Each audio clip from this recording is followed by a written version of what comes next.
अध्याय 2 भूगोल।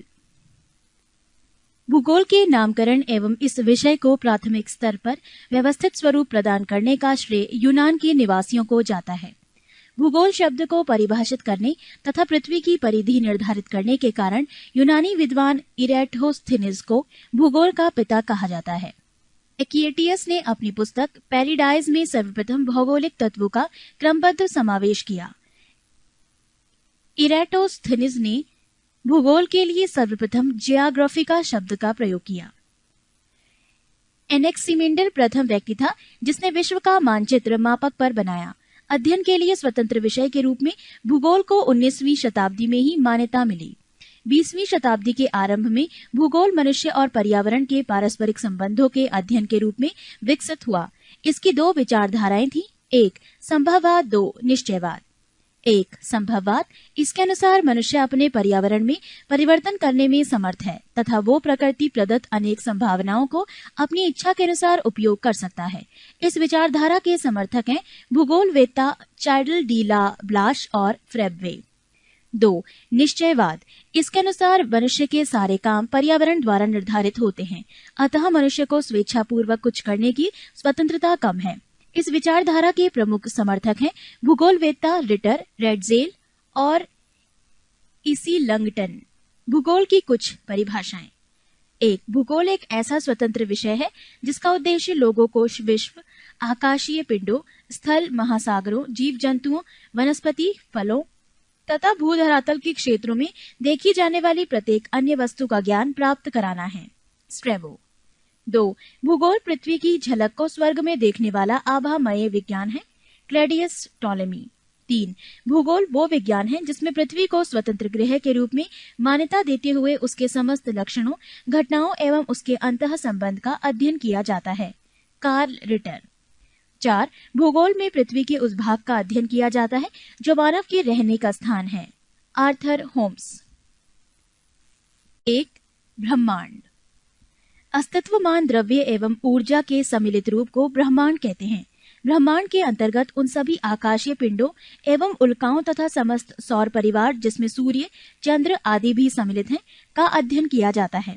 ब्रह्मांड उस अनंत आकाश को कहते हैं जिसमें अनंत तारे, ग्रह, चंद्रमा एवं अन्य आकाशीय पिंड स्थित हैं। आधुनिक विचारधारा के अनुसार ब्रह्मांड के दो भाग हैं, एक वायुमंडल और दो अंतरिक्ष। ब्रह्मांड उत्पत्ति की दो प्रमुख वैज्ञानिक परिकल्पनाएं हैं। एक, सामान्य स्थिति सिद्धांत। इस सिद्धांत के प्रतिपादक बेल्जियम के खगोलविद एवं पादरी एब जॉर्जर लेमेंटर थे। 2, महाविस्फोट सिद्धांत, बिग बैंग थ्योरी। ये सिद्धांत दो सिद्धांतों पर आधारित है। एक, निरंतर उत्पत्ति का सिद्धांत, इसके प्रतिपादक गोल्ड और हरमेन ब्रांडी थे। 2, संकुचन विमोचन का सिद्धांत, डॉक्टर एलन सैंडेज इसके प्रतिपादक थे। पृष्ठ 104। ब्रह्मांड का व्यास 10⁸ प्रकाश वर्ष है। मंदाकिनी, तारों का ऐसा समूह जो धुंधला सा दिखाई पड़ता है तथा जो तारा निर्माण प्रक्रिया की शुरुआत का गैस पुंज है, मंदाकिनी गैलेक्सी कहलाता है। ब्रह्मांड करोड़ों मंदाकिनियों का बना है। हमारी पृथ्वी की अपनी एक मंदाकिनी है जिसे दुग्ध मेखला या आकाश गंगा मिल्की वे कहते हैं। अब तक ज्ञात इस मंदाकिनी का 80% भाग सर्पिला स्पाइरल है। इस मंदाकिनी को सबसे पहले गैलीलियो ने देखा था। आकाश गंगा की सबसे नजदीकी मंदाकिनी को देवयानी एंड्रोमेडा नाम दिया गया है। नवीनतम ज्ञात मंदाकिनी गैलेक्सी है, ड्वार्फ मंदाकिनी। 2, सौर मंडल। सूर्य के चारों ओर चक्कर लगाने वाले विभिन्न ग्रहों, क्षुद्र ग्रहों, धूमकेतुओं, उल्काओं तथा अन्य आकाशीय पिंडों के समूह को सौरमंडल, सोलर सिस्टम कहते हैं। सौरमंडल में सूर्य का प्रभुत्व है क्योंकि सौरमंडल निकाय के द्रव्य का लगभग 99.999 द्रव्य सूर्य में निहित है। सौरमंडल के समस्त ऊर्जा का स्रोत भी सूर्य ही है। सूर्य सन सौरमंडल का प्रधान है। यह हमारी मंदाकिनी दुग्ध मेखला का केंद्र से लगभग 30,000 प्रकाश वर्ष की दूरी पर एक कोने में स्थित है। ये दुग्ध मेखला मंदाकिनी के केंद्र के चारों ओर 250 किलोमीटर प्रति सेकंड की गति से परिक्रमा कर रहा है। इसका परिक्रमण काल दुग्ध मेखला के केंद्र के चारों ओर एक बार घूमने में लगा समय 25 करोड़ वर्ष है, जिसे ब्रह्मांड वर्ष कॉस्मोस ईयर कहते हैं। सूर्य अपने अक्ष पर पूर्व से पश्चिम की ओर घूमता है।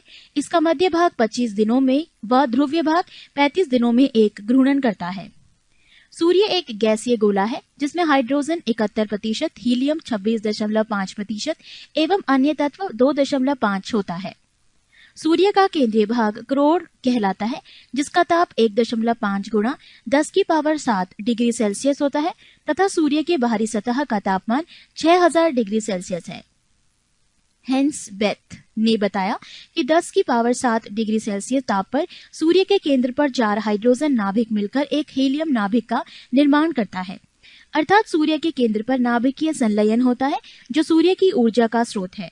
सूर्य की दीप्तिमान सतह पर प्रकाश मंडल फोटोस्फेयर कहते हैं। प्रकाश मंडल के किनारे प्रकाशमान नहीं होते क्योंकि सूर्य का वायुमंडल प्रकाश का अवशोषण कर लेता है। इसे वर्णमंडल क्रोमोस्फेयर कहते हैं। ये लाल रंग का होता है। पृष्ठ 105। सूर्य ग्रहण के समय सूर्य के दिखाई देने वाले भाग को सूर्य किरीट और रोना कहते हैं। सूर्य किरीट एक्स रेज उत्सर्जित करता है। इसे सूर्य का मुकुट कहा जाता है। पूर्ण सूर्य ग्रहण के समय सूर्य किरीट से प्रकाश की प्राप्ति होती है। सूर्य की उम्र 5 बिलियन वर्ष है। भविष्य में सूर्य द्वारा ऊर्जा देते रहने का समय 10⁻11 वर्ष है। सूर्य के प्रकाश को पृथ्वी तक पहुंचने में 8 मिनट 16.6 सेकंड का समय लगता है। सौर ज्वाला को उत्तरी ध्रुव पर ऑरोरा बोरिलियस और दक्षिणी ध्रुव पर ऑरोरा ऑस्ट्रेलियस कहते हैं। सूर्य के धब्बे चलते हुए गैसों के खोल का तापमान आसपास के तापमान से 1500 डिग्री सेल्सियस कम होता है। सूर्य के धब्बों का एक पूरा चक्र 22 वर्षों का होता है। पहले 11 वर्षों तक ये धब्बा बढ़ता है और बाद के 11 वर्षों तक ये धब्बा घटता है। जब सूर्य की सतह पर धब्बा दिखलाई पड़ता है उस समय पृथ्वी पर चुंबकीय झंझावात मैग्नेटिक स्टॉर्म्स उत्पन्न होते हैं। इससे चुंबकीय सूर्य की दिशा बदल जाती है एवं रेडियो, टेलीविजन, बिजली चालित मशीन आदि में गड़बड़ी उत्पन्न हो जाती है। सूर्य का व्यास 13,92,000 किलोमीटर है, जो पृथ्वी के व्यास का लगभग 110 गुना है। सूर्य हमारी पृथ्वी से 13 लाख गुना बड़ा है और पृथ्वी को सूर्यताप का 2 अरबवां भाग मिलता है। सौर मंडल के पिंड। अंतर्राष्ट्रीय खगोल शास्त्रीय संघ एस्ट्रोनॉमिकल यूनियन IAU की प्राग सम्मेलन 2006 के अनुसार सौर मंडल में मौजूद पिंडों को 3 श्रेणियों में बांटा गया है। 1. परंपरागत ग्रह बुध, शुक्र, पृथ्वी, मंगल, बृहस्पति, शनि, अरुण एवं वरुण। 2. बौने ग्रह प्लूटो, चेरॉन, सेरस 2003 UB 313। 3. लघु सौरमंडलीय पिंड धूमकेतु, उपग्रह एवं अन्य छोटे खगोलीय पिंड। ग्रह वो खगोलीय पिंड हैं जो निम्न शर्तों को पूरा करता हो। 1. जो सूर्य के चारों ओर परिक्रमा करता हो। 2. उसमें पर्याप्त गुरुत्वाकर्षण बल हो जिससे वो गोल स्वरूप ग्रहण कर सके। 3. उसके आसपास का क्षेत्र साफ हो, यानी उसके आसपास अन्य खगोलीय पिंडों की भीड़भाड़ ना हो। ग्रहों की उपयुक्त परिभाषा INU की प्राग सम्मेलन अगस्त 2006 में तय की गई है। ग्रह की इस परिभाषा के आधार पर यम प्लूटो को ग्रह की श्रेणी से निकाल दिया गया। फलस्वरूप परंपरागत ग्रहों की संख्या 9 से घटकर 8 रह गई। यम को बौने ग्रह की श्रेणी में रखा गया है। ग्रहों को 2 भागों में विभाजित किया गया है। 1. पार्थिव या आंतरिक ग्रह, टेरेस्ट्रियल और इनर प्लैनेट। बुध, शुक्र, पृथ्वी एवं मंगल को पार्थिव ग्रह कहा जाता है क्योंकि ये पृथ्वी के सदृश होते हैं। 3. बृहस्पति या बाह्य ग्रह, जोवेन और आउटर प्लैनेट। बृहस्पति, शनि, अरुण एवं वरुण को बृहस्पतीय ग्रह कहा जाता है। कुल 8 ग्रहों में से केवल 5 को नंगी आंखों से देखा जा सकता है, जो है बुध, शुक्र, शनि, बृहस्पति एवं मंगल। आकार के अनुसार ग्रहों का क्रम घटते क्रम में है। बृहस्पति, शनि, अरुण, वरुण, पृथ्वी, शुक्र, मंगल एवं बुध, अर्थात सबसे बड़ा ग्रह बृहस्पति एवं सबसे छोटा ग्रह बुध है। घनत्व के अनुसार ग्रहों का क्रम बढ़ते क्रम में है। शनि, यूरेनस, बृहस्पति, नेपच्यून, मंगल एवं शुक्र। शुक्र एवं अरुण, यूरेनस को छोड़कर अन्य सभी ग्रहों का घूर्णन एवं परिक्रमण की दिशा एक ही है। पृष्ठ 106। बुध, मरकरी ये सूर्य का सबसे छोटा नजदीकी ग्रह है। ये सूर्य निकलने के 2 घंटा पहले दिखाई पड़ता है। ये सबसे छोटा ग्रह है जिसके पास कोई उपग्रह नहीं है। इसका सबसे विशिष्ट गुण है इसमें चुंबकीय क्षेत्र का होना। ये सूर्य की परिक्रमा सबसे कम समय में पूरी करता है। शुक्र वीनस, ये पृथ्वी का निकटतम ग्रह है। ये सबसे चमकीला एवं सबसे गर्म ग्रह है। इसे सांझ का तारा या भोर का तारा कहा जाता है। ये अन्य ग्रहों के विपरीत दक्षिणावर्त एंटी क्लॉकवाइज चक्रण करता है। इसे पृथ्वी का भगिनी ग्रह कहते हैं। ये घनत्व, आकार एवं व्यास में पृथ्वी के समान है। इसके पास कोई उपग्रह नहीं है। बृहस्पति जुपिटर, ये सौरमंडल का सबसे बड़ा ग्रह है। इसे अपनी धुरी पर चक्कर लगाने में 10 घंटा सबसे कम और सूर्य की परिक्रमा करने में 12 वर्ष लगते हैं। इसके उपग्रहों की संख्या 28 है, जिसमें गयानोमीड सबसे बड़ा उपग्रह है। ये पीले रंग का उपग्रह है। मंगल मार्स, इसे लाल ग्रह रेड प्लैनेट कहा जाता है। इसका रंग लाल आयरन ऑक्साइड के कारण है। यहाँ पृथ्वी के समान 2 ध्रुव हैं तथा इसका कक्षा तली 25 डिग्री के कोण पर झुका हुआ है, जिसके कारण यहाँ पृथ्वी के समान ऋतु परिवर्तन होता है। इसके दिन का मान एवं अक्ष का झुकाव पृथ्वी के समान है। यह अपनी धुरी पर 24 घंटे में एक बार पूरा चक्कर लगाता है। इसके 2 उपग्रह हैं, फोबोस और डीमोस। सूर्य की परिक्रमा करने में इसे 687 दिन लगते हैं। सौरमंडल का सबसे बड़ा ज्वालामुखी ओलिपस मेसी एवं सौरमंडल का सबसे ऊंचा पर्वत निक्स ओलंपिया, जो माउंट एवरेस्ट से 3 गुना अधिक ऊंचा है, इसी ग्रह पर स्थित है। शनि सैटर्न, ये आकार में दूसरा सबसे बड़ा ग्रह है। ये आकाश में पीले तारे के समान दिखाई पड़ता है। इसकी विशेषता है इसके तल के चारों ओर वलय का होना, मोटी प्रकाश वाली कुंडली। इसके उपग्रहों की संख्या 30 है, जो सबसे अधिक है। शनि का सबसे बड़ा उपग्रह टिटॉन है। यह आकार में बुध के बराबर है। फोबे नामक शनि का उपग्रह इसकी कक्षा में घूमने की विपरीत दिशा में परिक्रमा करता है। अरुण यूरेनस, यह आकार में तीसरा सबसे बड़ा ग्रह है। इसकी खोज 1781 ईस्वी में विलियम हर्शल द्वारा की गई है। इसके चारों ओर 9 वलयों में 5 वलयों का नाम अल्फा, बीटा, गामा, डेल्टा एवं इप्सिलॉन है। यह अपने अक्ष पर पूर्व से पश्चिम की ओर घूमता है, जबकि अन्य ग्रह पश्चिम से पूर्व की ओर घूमते हैं। पृष्ठ 107। यहाँ सूर्योदय पश्चिम की ओर एवं सूर्यास्त पूर्व की ओर होता है।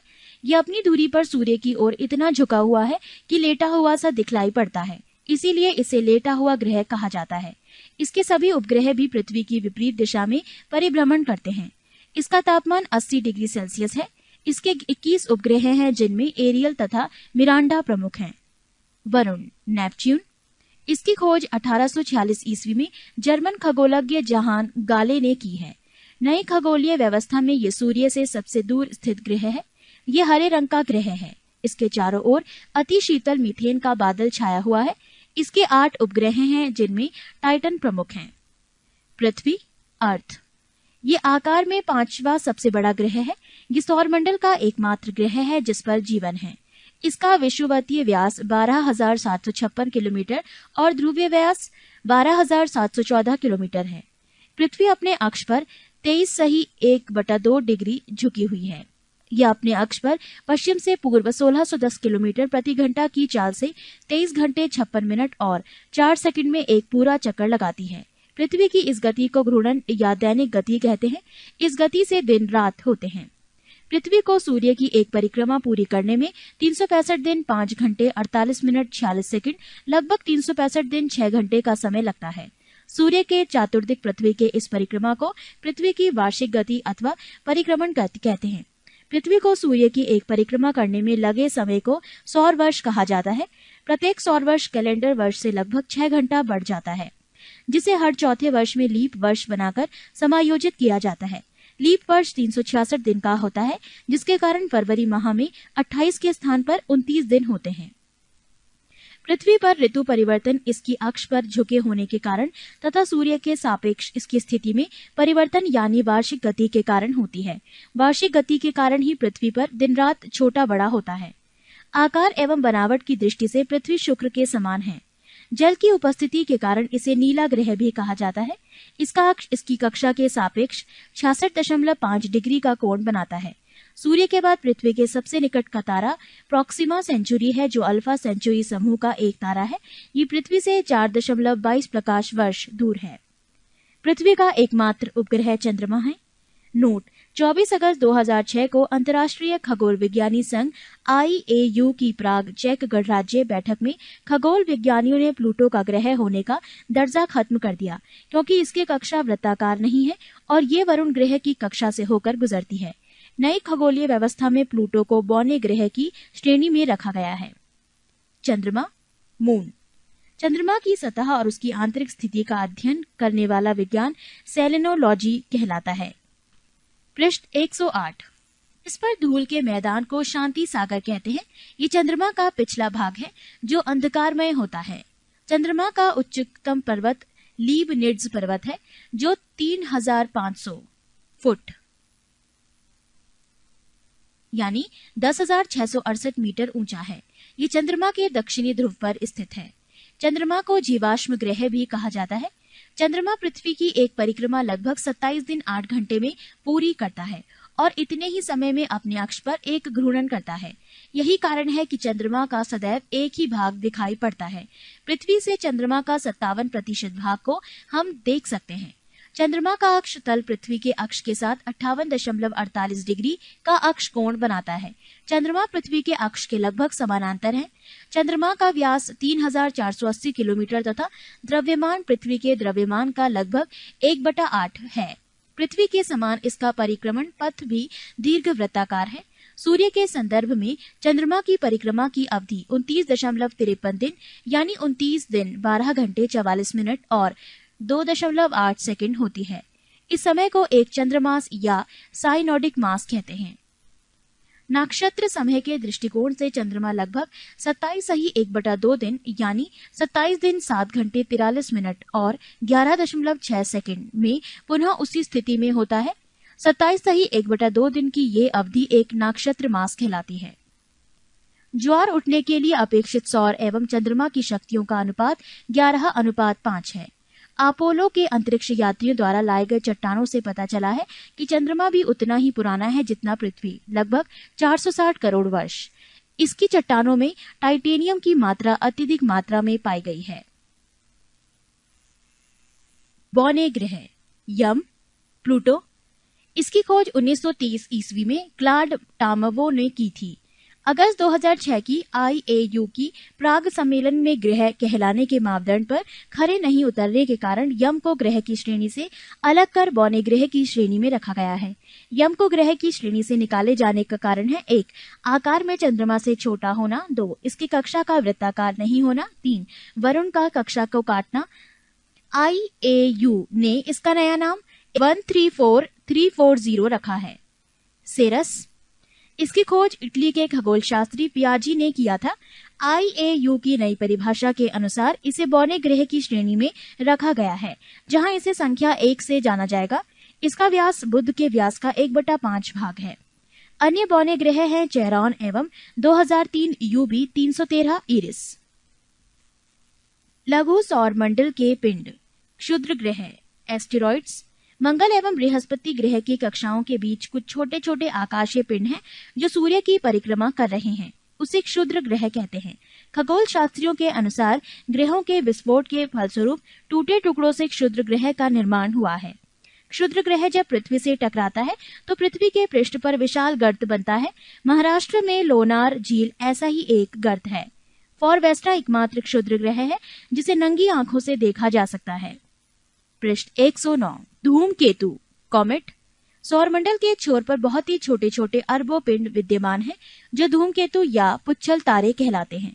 ये गैस एवं धूल का संग्रह है जो आकाश में लंबी चमकदार पूंछ सहित प्रकाश के चमकीले गोले के रूप में दिखाई देते हैं। धूमकेतु केवल तभी दिखाई पड़ता है जब वो सूर्य की ओर अग्रसर होता है, क्योंकि सूर्य किरणें इसकी गैस को चमकीला बना देती है। धूमकेतु की पूंछ हमेशा सूर्य से दूर होता दिखाई देता है। हेले नामक धूमकेतु का परिक्रमण काल 76 वर्ष है। ये अंतिम बार 1986 में दिखाई दिया था। अगली बार ये 1986 प्लस 76 बराबर 2062 में दिखाई देगा। धूमकेतु हमेशा के लिए टिकाऊ नहीं होते हैं, फिर भी प्रत्येक धूमकेतु के लौटने का समय निश्चित होता है। उल्का। मीटियोरस। उल्काएं प्रकाश की चमकीली धारी के रूप में देखते हैं जो आकाश में क्षण भर के लिए दमकती हैं और लुप्त हो जाती हैं। उल्काएं क्षुद्र ग्रहों के टुकड़े तथा धूमकेतुओं द्वारा पीछे छोड़े गए धूल के कण होते हैं। सौर परिवार की सारणी। ग्रहों के नाम। बुध, व्यास किलोमीटर में 4878, परिभ्रमण समय अपने अक्ष पर 58.6 दिन, परिक्रमण का समय सूर्य के चारों ओर 88 दिन, उपग्रहों की संख्या 0। शुक्र, व्यास 12,102 किलोमीटर, परिभ्रमण समय अपने अक्ष पर 243 दिन, परिक्रमण समय सूर्य के चारों ओर 224.7 दिन, उपग्रहों की संख्या 0। पृथ्वी, व्यास 12,756-12,714, परिभ्रमण समय अपने अक्ष पर 23.9 घंटे, परिक्रमण समय 365.26 दिन, उपग्रहों की संख्या 1। मंगल, व्यास 6,787, परिभ्रमण समय 24.6 घंटे, परिक्रमण समय 687 दिन, उपग्रहों की संख्या 2। बृहस्पति, व्यास 1,42,800 किलोमीटर, परिभ्रमण समय 9.9 घंटे, परिक्रमण समय 11.9 वर्ष, उपग्रहों की संख्या 28। शनि, व्यास 1,20,500 किलोमीटर, परिभ्रमण समय 10.3 घंटे, परिक्रमण समय 29.5 वर्ष, उपग्रहों की संख्या 30। अरुण, व्यास 51,400 किलोमीटर, परिभ्रमण समय 16.2 घंटे, परिक्रमण समय 84.0 वर्ष, उपग्रहों की संख्या 21। वरुण, व्यास 48,600 किलोमीटर, परिभ्रमण समय अपने अक्ष पर 18.5 घंटे, परिक्रमण समय सूर्य के चारों ओर 164.8 घंटे, उपग्रहों की संख्या 8। 3. पृथ्वी और उसका सौर्यिक संबंध। प्रकाश चक्र, सर्कल ऑफ इल्यूमिनेशन, वैसी काल्पनिक रेखा जो पृथ्वी के प्रकाशित और अप्रकाशित भाग को बांटती है। पृथ्वी के परिभ्रमण की दिशा पश्चिम से पूर्व है।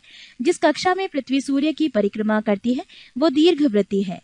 अतः 3 जनवरी को सूर्य और पृथ्वी के बीच की दूरी अपेक्षाकृत कम हो जाती है, जिसे उपसारिक पेरिहेलियन की स्थिति कहते हैं।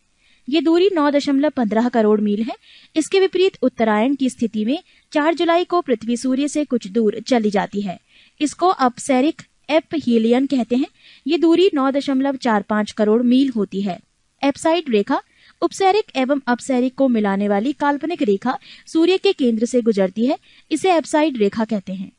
अक्षांश, लैटिट्यूड, ये ग्लोब पर पश्चिम से पूर्व की ओर खींची गई काल्पनिक रेखा है जिसे अंश में प्रदर्शित किया जाता है। वास्तव में अक्षांश वो कोण है जो विषुवत रेखा तथा किसी अन्य स्थान के बीच पृथ्वी के केंद्र पर बनती हैं। विषुवत रेखा को 0 अंश की स्थिति में माना जाता है।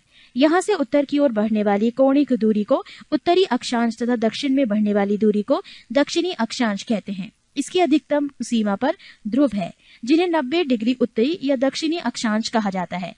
सभी अक्षांश रेखाएं समानांतर होती हैं। पृष्ठ 110। वो दो अक्षांशों के बीच की दूरी क्षेत्रफल जोन के नाम से जानी जाती है। 2 अक्षांशों के मध्य की दूरी 111 किलोमीटर होती है।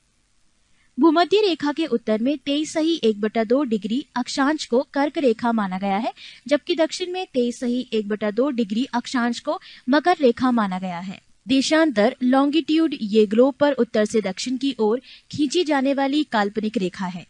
ये रेखाएं समानांतर नहीं होती हैं। ये रेखाएं उत्तरी तथा दक्षिणी ध्रुव पर एक बिंदु पर मिल जाती है।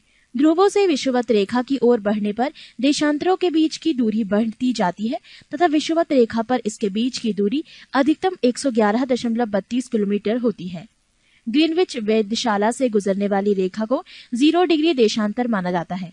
इसकी बाईं ओर की रेखाएं पश्चिमी देशांतर और दाहिनी ओर की रेखाएं पूर्वी देशांतर कहलाती है।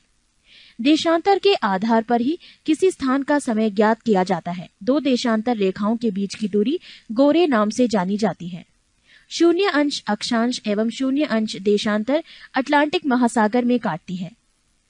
संक्रांति, सॉल्स्टाइस, सूर्य के उत्तरायण और दक्षिणायन की सीमा को संक्रांति कहते हैं। कर्क संक्रांति 21 जून को सूर्य कर्क रेखा कोष्ठक में 23.1/2 डिग्री नॉर्थ कोष्ठक समाप्त पर लंबवत होता है। इसे कर्क संक्रांति कहते हैं। इस दिन उत्तरी गोलार्ध में सबसे बड़ा दिन होता है। मकर संक्रांति 22 दिसंबर को सूर्य मकर रेखा पर लंबवत होता है। इसे मकर संक्रांति कहते हैं। इस दिन दक्षिणी गोलार्ध में सबसे बड़ा दिन होता है। विषुव इक्विनॉक्स ये पृथ्वी की वो स्थिति है जब सूर्य की किरणें विषुवत रेखा पर लंबवत पड़ती है और सर्वत्र दिन एवं रात बराबर होते हैं। 22 सितंबर एवं 21 मार्च को संपूर्ण पृथ्वी पर दिन एवं रात बराबर होते हैं। इसे क्रमशः शरद विष्णु ऑटोमैनल इक्विनॉक्स एवं बसंत विषुव वर्नल इक्विनॉक्स कहते हैं। सूर्य ग्रहण सोलर एक्लिप्सी जब कभी दिन के समय पूर्व सूर्य एवं पृथ्वी के बीच में चंद्रमा के आ जाने से सूर्य की चमकती सतह चंद्रमा के कारण दिखाई नहीं पड़ने लगती है तो इस स्थिति को सूर्य ग्रहण कहते हैं। जब सूर्य का एक भाग छिप जाता है तो उसे आंशिक सूर्य ग्रहण और जब पूरा सूर्य ही कुछ क्षणों के लिए छिप जाता है तो उसे पूर्ण सूर्य ग्रहण कहते हैं। पूर्ण सूर्य ग्रहण हमेशा अमावस्या न्यू मून को ही होता है। चंद्र ग्रहण ल्यूनियर एक्लिप्सी जब सूर्य और चंद्रमा के बीच पृथ्वी आ जाता है तो सूर्य की पूरी रोशनी चंद्रमा पर नहीं पड़ती है। इसे चंद्र ग्रहण कहते हैं। चंद्र ग्रहण हमेशा पूर्णिमा फुल मून की रात्रि में ही होता है।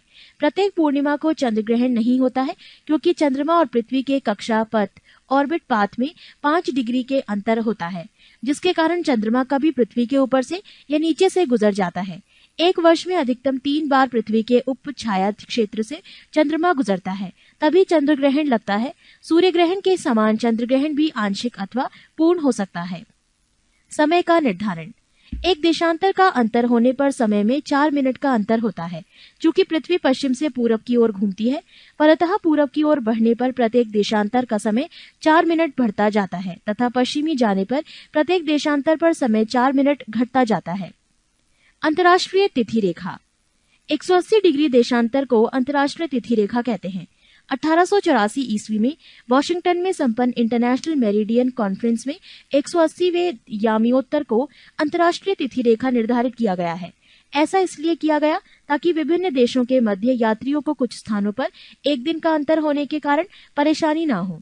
अंतर्राष्ट्रीय तिथि रेखा आर्कटिक सागर, चुकी सागर, बेरिंग स्ट्रेट व प्रशांत महासागर से गुजरती है। ग्रीनविच मेरिडियन से गणना करते हुए इस रेखा 180वां यामियोत्तर के पूर्व वाले क्षेत्र एक दिन आगे होंगे, या दूसरे शब्दों में इस रेखा से पश्चिमी वाले क्षेत्रों से 12 घंटे आगे होंगे। पृष्ठ 111 जब कोई जलयान पश्चिमी दिशा में यात्रा करते हुए तिथि रेखा को पार करता है तो उसे एक दिन की हानि होती है, क्योंकि इस क्षेत्र में समय 12 घंटे पीछे चल रहा होता है, जैसे सोमवार के बाद रविवार आना। परंतु यदि जलयान पूर्व की यात्रा करते हुए तिथि रेखा को पार करता है तो एक दिन का लाभ होता है। जैसे यदि वो सोमवार को यात्रा प्रारंभ करता है तो तिथि रेखा पार करने पर नए क्षेत्र में बुधवार का दिन उसे प्राप्त होगा। नोट बेरिंग जल संधि अंतर्राष्ट्रीय तिथि रेखा के समानांतर स्थित है। समय जोन व मानक समय विश्व को 24 समय जोनों में विभाजित किया गया है। इन समय जोनों को ग्रीनविच मीन टाइम व मानक समय में 1 घंटे के अंतराल के आधार पर विभाजित किया गया है, अर्थात प्रत्येक जोन 15 डिग्री के बराबर होता है।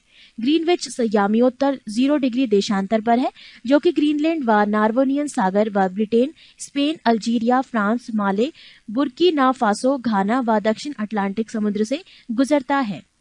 प्रत्येक देश का मानक समय ग्रीनविच मीन टाइम से आधा घंटे के गुणक के अंतर पर निर्धारित किया जाता है। मानक समय स्वेच्छा से चयनित यामियोत्तर का स्थानीय समय होता है, जो एक विशिष्ट क्षेत्र या देश के लिए मानक समय निर्धारित करता है। भारत में 82.1/2 डिग्री पूर्वी देशांतर, जो इलाहाबाद के निकट मिर्जापुर से गुजरती है, के समय को मानक समय माना गया है। ये समय ग्रीनविच मीन टाइम से 5.1/2 घंटा आगे है। अतः जब ग्रीनविच में दोपहर के 12 बजे हो तो उस समय भारत में शाम के 5.1/2 बजेंगे।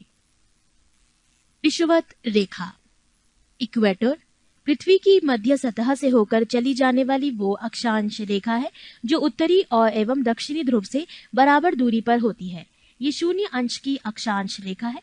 विषुवत रेखा के उत्तरी भाग को उत्तरी गोलार्ध और दक्षिणी भाग को दक्षिणी गोलार्ध कहते हैं। कटिबंध जोन प्रत्येक गोलार्ध को ताप के आधार पर कई भागों में बांटा गया है। इन भागों को कटिबंध कहते हैं। ये निम्न है: 1. उष्ण कटिबंध ट्रॉपिकल जोन। विषुवत रेखा से 30 डिग्री उत्तर एवं 30 डिग्री दक्षिण का भाग, यहाँ वर्ष में 2 बार सूर्य शीर्ष पर चमकता है। इस भाग का मौसम सदैव गर्म रहता है। 2. उपोष्ण कटिबंध सब ट्रॉपिकल जोन। 30 डिग्री से 45 डिग्री उत्तरी एवं दक्षिणी अक्षांशों के बीच स्थित एक क्षेत्र जहाँ कुछ महीने ताप अधिक और कुछ महीने ताप कम रहता है। 3. शीतोष्ण कटिबंध टेम्परेट जोन।